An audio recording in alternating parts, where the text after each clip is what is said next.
Hey guys, welcome back. Today we're going to spend a few words on the Urbanfun earbuds.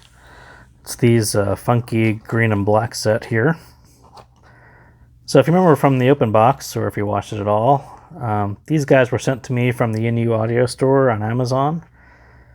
Thank you guys for that. They were sort of interested in kind of raising the brand awareness on Urbanfun. It happens to sell well in China, but not as well here, so this is sort of another reintroduction. This has been out for a couple years, and they said, hey, take a review of it. People like it. See what you think. So, okay, sounds good to me. So first issue, it's $29.99, which is sort of approaching that magic $30 mark. People tend to look at $30 and below, or $25. At $30, it's sort of pushing into higher range models. So originally these guys had a 10% discount, and it was about $27.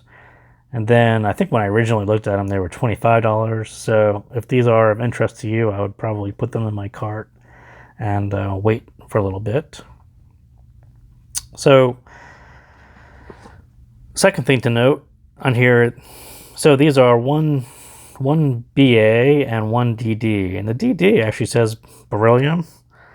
I don't know if that's a typo, if that's true, but beryllium was kind of hot a couple weeks ago with the Shozy. I think that was the one that was beryllium. So I just pointed out because that was really my first impression of these guys.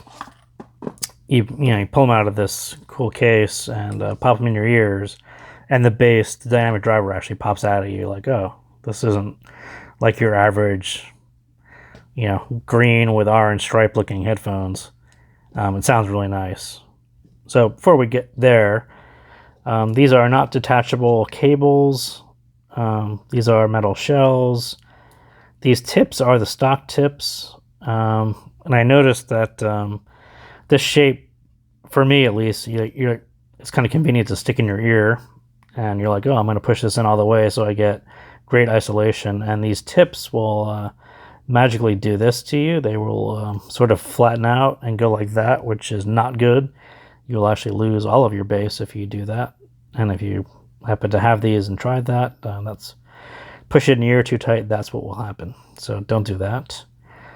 Non-detachable cable. In this case, I haven't heard microphonics in a while, but plug these guys into your phone and you'll get that warming sound of cable noise again if you haven't experienced that in a while like me. But yeah, other than that, they're kind of more earbuds, not necessarily IEMs at all. I didn't actually try it IEM style, but it will probably work since they're round and symmetric. So my first thought was, if I, pop on a video and say, hey, these green and orange stripe things sound pretty good, you're just going to say, oh, well, he's just shilling for Yin. So I'm like, well, let me go look, as I always do, look at what other people said about these guys. And if you actually look on HeadFi, going back a couple years, here's 3, 4 or 5 stars for this thing. So yeah, it definitely sounds good, and I sort of agree with a lot of these things. Pros, everything about it sound. Maybe I don't agree with that. Studio monitor sounding earphones, accurate and uncolored. So I think that's generally how I would describe these guys. They are definitely neutral sounding. I don't know if I would go as far as to say is studio sounding, but these aren't really V-shaped. I thought they were going to be very V-shaped. That, this green case and this green color, I'm like, oh, this thing is going to pop on both sides because that's kind of the way it looks. But not true. It's actually definitely more balanced and more neutral than I ever imagined it was going to be. So, yep, I'll kind of agree with that guy. He probably got it right. Yeah, instrument separation and clear and detailed sound, a wide sound spectrum, vast sound stage. I'm not sure I would go that far, but yeah, so I'm not the only one who thinks that these kind of sound okay, pretty good. I just wanted to say that just in case you guys were just thinking I was shilling for these guys, but no, other people said it's pretty good. So when we get into the kind of the meat of the sound, so these are 1DD, 1BA, and I think these guys sort of got let down by the BA. I think it may be a beryllium driver. It's definitely a good dynamic driver, whatever it is, and the BA isn't quite the same level of quality. So you take a song like Christina Perri's Human, and her voice kind of goes from low and she hits a pretty higher range. And at some point you'll kind of think to yourself, wow, her voice changed.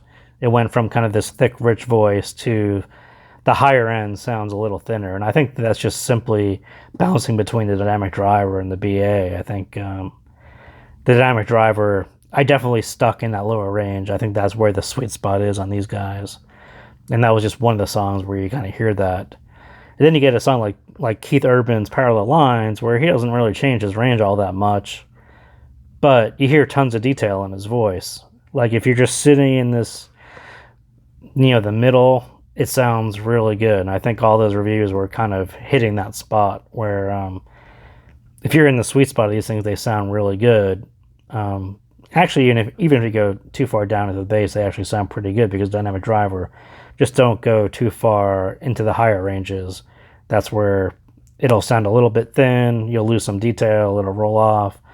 A lot of those things that people commented on HeadFi, you'll kind of find in that range. But you're sticking a pair of green and orange stripes in your ears. I'm not sure classical music is going to be your thing, but I could be wrong.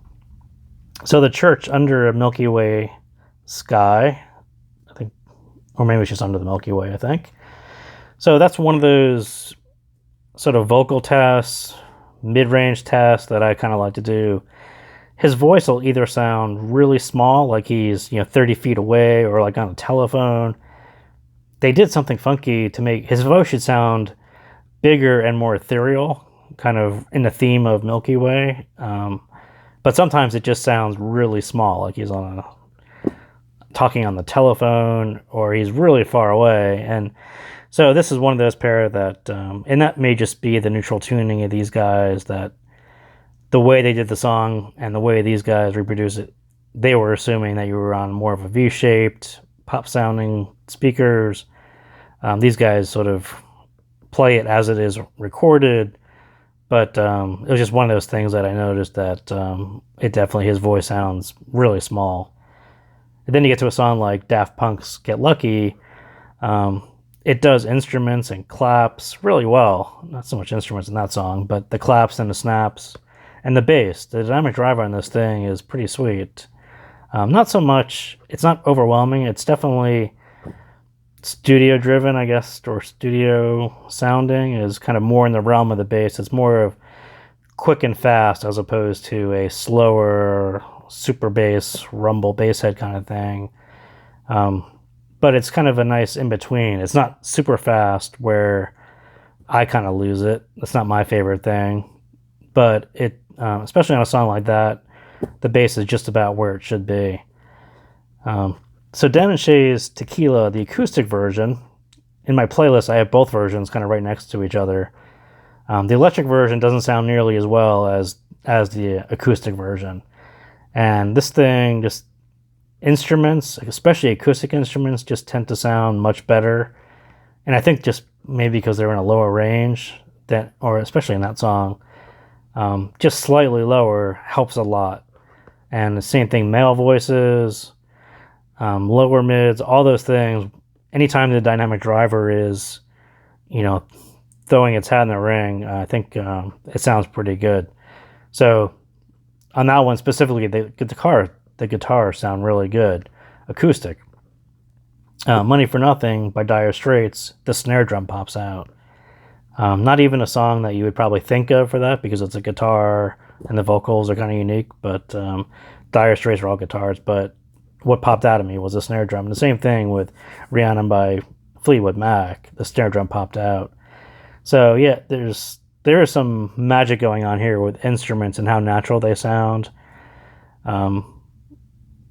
it's kind of odd because I think they pitched it as, you know, a heavy stereo bass sound, noise canceling, dynamic driver. So I don't know if I would go that far, but as far as acoustic music and some natural instrument sounds, it does really well for its price range. So props to it on that. So deadmau5 is the Velt. That's, if you're familiar with his music kind of is all over the map as far as, you know, very high frequency beeps and boops, and then there's the lower stuff, which is kind of where the Velt is, and that's kind of where the sweet spot is on this guy. So I wouldn't necessarily go here for EDM, but if it's in this lower range, like that song happens to be, it actually sounds pretty good, because you get nice dynamic driver. You're still in a lower range where it's helping out, so good. That was actually pretty good. So soundstage wise, I think they're pretty, I call average, meaning that it'll extend just beyond the ears. You know, some people say average is kind of all within the ears, but I will say that these will extend outside of your head a little bit, right around the outside of your ears, which is good, or average in my book, but it's actually pretty good. It's not vast or whatever that other guy said. It's kind of right on, and the separation is as well. Really not bad.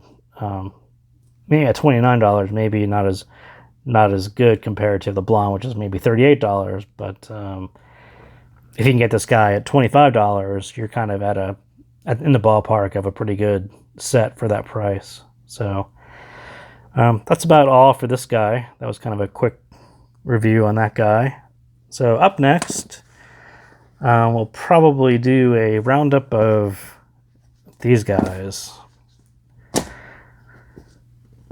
So TWS sets from Amazon. I've kind of got a keen interest in them because I think they're cool. But if you want to get a head start on me, I'll probably talk about this guy. This is the Haylou GT1, which is actually, I think, co-produced by the Xiaomi. I think they have their own version called the GT1 as well. Or it's AirDots, I think is what they call it. But the Haylou one was produced in conjunction with them. It's basically the same guts, resold under a different name. So I think that'll be next. Thank you guys for tuning in, and I will see you next time.